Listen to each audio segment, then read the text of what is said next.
I just checked the internet. It was CAS. It was CAF. Senegal. AFCON. I was like, what's going on again? And then I just saw that release, by the Confederation of African Football. I don't know what to make of it anyway, but you guys, you're welcome to the show once again. For me, it's a joke. Absolutely. Because the first thing that popped up in my mind was, who is this throwing these memes again? I think we've gone past Nations Cup. We're talking about World Cup already. So who is still talking about the Nations Cup? The Nations Cup. I went on to read further, and then I realized it's actually not a joke, because I'm getting some reports, and then it's looking like this is actually real. For me, it's something that discredits what they've done in the past already. The Nations Cup has been nice in a couple of years now. We are talking about the good things. We are talking about the good usage of VAR and all of that. We are talking about the nice refereeing or decent refereeing that we are seeing. We are talking about the quality and level of players and what they deliver for us. We are saying Europeans are even watching African football more. And then we went on from that to this. Come on, how can you say you forfeit a match when you already allowed the team to continue on that same day? Even when you're playing FIFA, I mean in games, when you see forfeit, you cannot finish the match and they tell you forfeit. Forfeit means while we are going at it, you get fed up of the match and you decide to quit. You see forfeit on the screen. But then nobody quit. You allow them go on. They wanted to quit, yes. Absolutely. But they didn't. They went on with the game. Morocco had penalty. They played the penalty. If they had scored, are we going to be here today? They probably would have won. Absolutely no. But Akim, you can just hold your thought a bit more. We are definitely going to go into that. So if we are just joining us, so what we are just probably trying, to talk about is the decision of the Confederation of African Football. So the story says CAF crowned Morocco AFCON champion after stripped Senegal of title over penalty protest and all of that. So for now, it's no longer rumor, it's now confirmed. CAF actually stripped Senegal of the title that they won in January. That's almost 2 months away from now. Yeah, it's so sad because when you talk about talent, we have it a lot in Africa. If you talk about European football, I can beat my chest anywhere in the world and tell the world that we've actually contributed our own quota in taking European football to the next level. If you're talking about the triumph of Chelsea that was massacred yesterday in the UEFA Champions League, you cannot write that story without writing the name of an African. Even Africans, not only an African, we had Africans that contributed. And at the end of the day, that tells you how important African football is. And the last AFCON, the last AFCON before the last one in Cote d'Ivoire, we were talking about a situation where the whole world was praising us, even for how we deployed the VAR. And now we are here talking about a game, like Hakim said, that we saw, what happened, and eventually the game got concluded. And our winners, we knew the winners. I mean, we got to know the winners, and okay. But it's so sad. That is where we are now.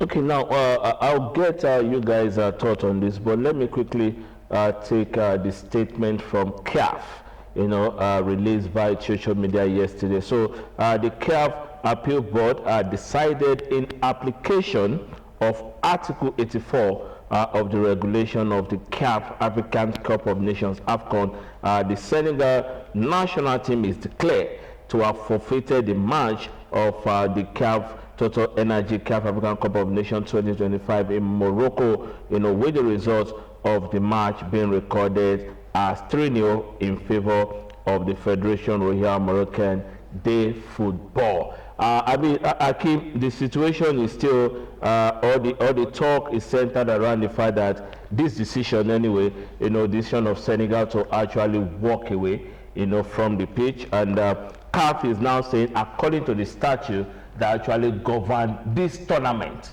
once you decide to walk away, from a game, or you refuse to turn up for a game, it will be recorded as a 3-0 defeat against you and in the favor of the opponent. So I think the background to all of this is Morocco protested first. CAF threw away that protest, then they filed an appeal based on this ground now of Article 84. That is what CAF is actually applying, and they believe that when you go by this rule that actually governs Nations Cup, then Senegal should be stripped of that title, and Morocco should be awarded, the winner.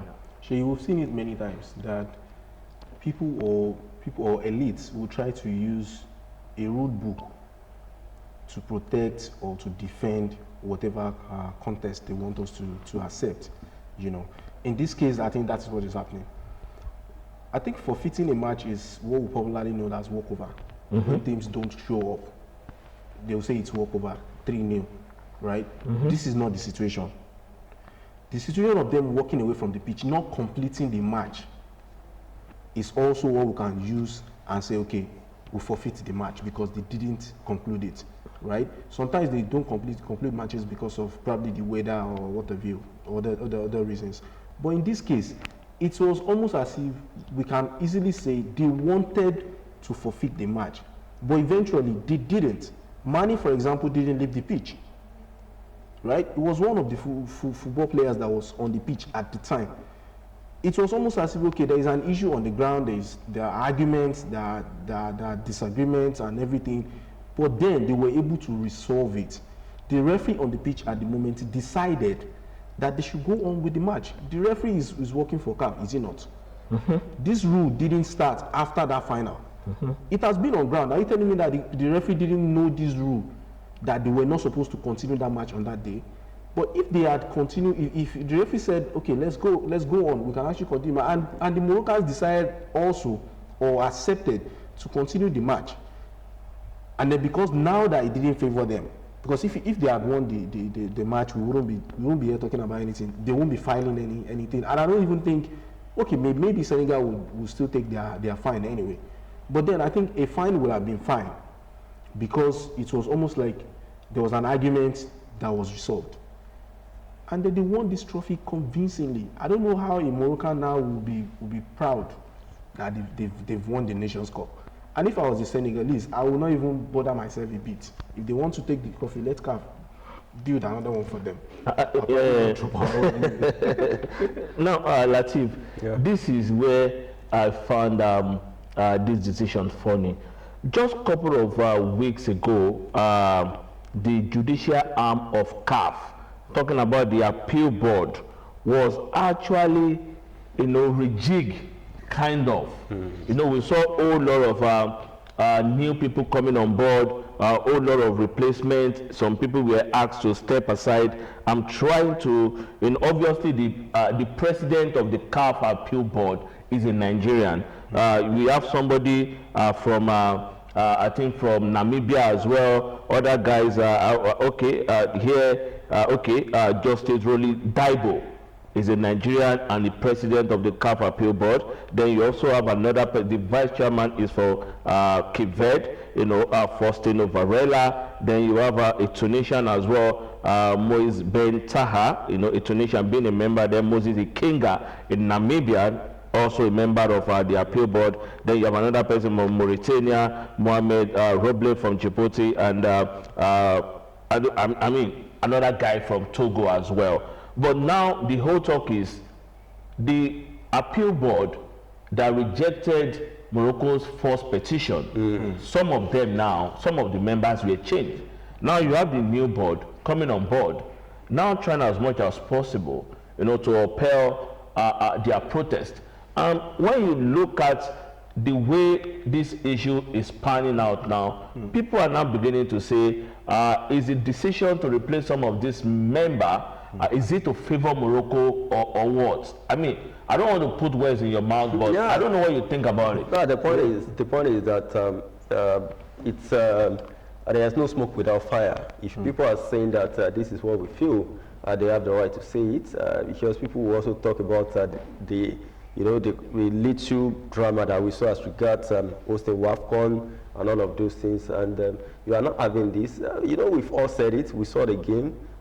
It's like assuming it wasn't even about a goal. Maybe there was a fight on the pitch and you stop the match and you continue. Even though fine, they walked away. But even the rule book that they are quoting, did it say once you walk away, you can look at Lacuna there. Did he say once you walk away? Did he say if you walk away for how many minutes?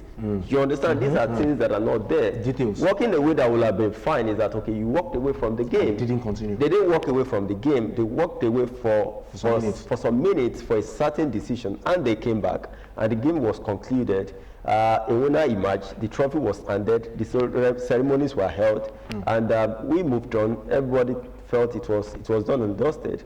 And like he said, when I saw it, when I first heard about it yesterday, I didn't believe it. Believe me, I never ever believed it. And it was a Champions League night, so the focus was about the Champions League. And eventually, when I now saw it from the CAF website, and I felt this is why the whole world they don't take us serious. And that is why some people will play down on AFCON. Some like Karaga will say AFCON is not an important tournament. It's not an important tournament. Because this, as far as I'm concerned, this is a decision that has actually brought African football backward. It's a disrepute. That is. I mean, a Sheya Lao tournament should not even have this kind of story. Come on. You know, guys, let's say obviously, yes, we are very. For me, I'm very, very sure that the Senegalese obviously are definitely going to reject, that verdict, and they did that rightly. So they are now trying as much as possible, to appeal that verdict, with the Court of Arbitration for Sport. But before we leave this situation, I'm trying to get also, the rule book, that actually gave most of the powers, in fact, 90% of powers of football, to the referees. Now I'm trying to look at the Law 5 of CAF, rule books. It says the referee, the authorities of the referee. Each match is controlled by the referee, who has full authority to enforce the law of the game in connection with the match. Decision of the referee. Decision will be made to the best of the referee's ability, according to the laws of the game and the spirit of the game, and will be based on the opinion of the referee, who has the discretion to take appropriate action within the framework of the law of the game. The decision of the referee regarding facts connected to play, including whether or not a goal is scored and the result of the match, are final. The decision of the referee and all other match officials must be respected. Now, I'm trying to... Why are they not respecting their decisions? That's what I'm saying. I'm trying to look at the angle where probably Senegal will argue from, and you guys probably already, you've done justice to all of this. Is this not, the decision of CAF now, is it not what a lot of people have actually clamored against? Re-refereeing the game. I'm one of them. Yeah, because like he said that are we saying that the referee doesn't know the rule? If the rules actually says that, probably the referee will have made the big call when all of those things I think it's in the rule book. If you walk away for some certain minute, is it 15, 17? That we can't tell for now. I didn't see that. But probably I saw a lot of people saying 15 minutes. That maybe 15-10 or something, and that Senegal were actually culpable in that regard. But now another argument is, like Hakim said, they returned to the pitch. Concluded the game. Morocco was happy to continue. They had the penalty, and they missed it. They completed in 90 minutes. At that point, the rule Article 84 was not applied. Yes. Then they went into extra time. They won. Senegal won. Trophy was awarded. In fact, medals were awarded. All lot of fines, came after them. 100,000 fine to, slammed against the Senegalese coach, the Senegalese players. Then we saw Saibari being handed $100,000 fine as well, banned for 2 games. I think I saw the verdicts now. The money reduced. The fine was reduced to $50,000, and also, his match ban reduced to 1. So all lot of decisions were actually reduced. Some of the decisions that went against Morocco were reduced. And I saw the Senegalese, most of the fines, the bans and all of that, they upheld those decisions. So it was Morocco who actually got away, with a lot of stuff. But my issue is this: where does this, leave African football? I've said it already that where it's presently it has left African football with disrepute, with you know, like people that we don't really know what we're doing, like people that like kind of backward sort of, but that is not who we are. We're not backward. We're people. Are you sure you are not backward? We're not. We're not. When they keep acting it. Okay, now you just you just quoted the rule book. It's above lip service. So you just quoted the rule book. So that tells you that in this case, fine, we are here talking, but I want to believe, I'm believing that probably you'll have done better than the Motepe and the entire CAF, whatever body that they put together. And Akim, this is not the first time it's happening. I can't remember the two teams now. I think something similar happened in the final of the CAF Confederations Cup in 2019 between Esperance and one team like that. You know, there was obviously a team won the final, then there was, okay, Esperance won the final, then there was a protest from the other team. Then all of a sudden, CAF actually ordered the replay. Then Esperance went to CAS. At the end of the day, CAS declared, you know, Esperance the champion. So it's same pattern. It's like CAF is not learning, and they are not respecting their own rule books. And the reaction on social media, in the media generally, is like the whole continent now against Morocco. Because and also against CAF. Yeah. They are looking like the baby of CAF. Exactly. Because it's looking like their baby of CAF. It's looking like whatever they want is what CAF does. Even in the tournament, we were saying it many times in this same studio that they are getting away with some decisions even on the pitch. Even against Nigeria. The fans were clearly looking like they won that trophy so bad, no matter what it takes. Right? I don't expect that we are talking about these things right there. Now, before it was like speculation, we are just thinking this, thinking that. But then this is almost like rubbing it on our face. Because we knew it then that they wanted that trophy so bad. They were so losers. Even on the same day of the final. It was almost as if they wanted to win by all costs. You don't get to do this and then go away with it. Every other African countries didn't come there to play. Yes, you are the host country. Yes, you have many amenities. Yes, you are encouraging Africa. You are making us proud and all of that. But then, so what? Does it mean that we all have to now be licking your foot because of what? See, I'll tell you what, if I'm a Senegalese, I'll say it again. You see what I would then take make Gary. You cannot be, the water cannot be recovered again. I've taken the trophy. I've taken the medals. I'm going on with it, or I'm going on with it anyway, and I'm not returning it no matter what.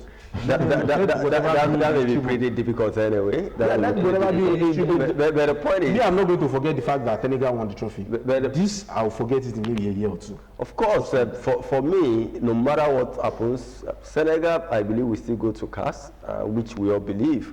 But regardless of what happened, Senegal remains my champion.